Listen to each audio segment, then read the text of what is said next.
I am running for comptroller because, as you well know, I have covered financial crises all over the world. And what I saw over and over again, and I'm seeing it here now in New York City, is that those who can least afford to pay always end up paying the most. So many people get left behind. And I'm running for comptroller because that has to stop here in New York City. The comptroller's job is to follow the money. And that's what I did for decades. I have been following the money, investigating how it's being spent. And we have got to spend better. Did you know the budget under Bill de Blasio has gone up by $20 billion per year, from $72 billion to $92 billion per year? And ask yourself, does the city feel $20 billion a year better to you? It's not that we're spending too much. It's that what we spend very badly. I saw with my own eyes, David, at the height of the pandemic, where I live in Queens, hundreds of people in line desperate for care at Elmhurst Hospital, even though our spending had gone up by more than 400%. If we're going to have a comeback for New York City that's equitable and just, we have got to spend better to make sure we don't leave anybody behind. Yeah, no, well, you are talking to somebody who actually did know that those numbers had moved up to that level. And of course, city employment by the city is also enormous. What, 315,000? You may know this, the current number, 320,000 people on the municipal payroll. Essentially, the city of Cleveland works for the city of New York. But now we want to raise taxes again, Michelle. Now, I know you well, and I heard you for many years when we would talk in the hallways, not just on air.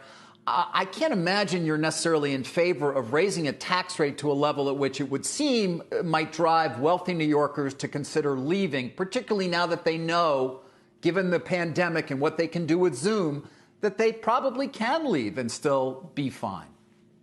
Listen, David, you know, I am all for the wealthy paying their fair share. But when it comes to taxes, there is a huge difference between what is done at the federal level versus what is done at the state or the city level. And my position has been that, well, everything needs to be on the table.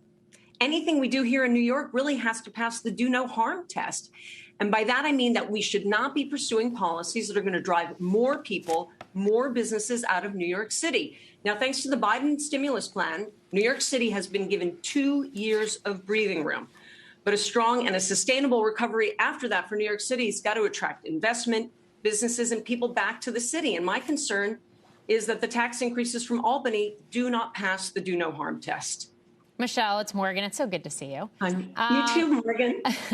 I do want to dig into this a little bit more. I realize, you know, it's not just about spending more. It's about how you spend the money. I get that. We had Tom DiNapoli, the New York State comptroller, on last week. One of the things he highlighted is the fact that the stronger than, I think, originally expected Wall Street bonuses are actually going to help plug some of the deficit, at least for New York City, as well as the state. You take that, you add in the $12 billion, no strings attached, from the federal government to the state budget as well. In general, I guess, homing in on the city, how much really needs to be done or really needs to be raised or changed to make those numbers actually work and balance out?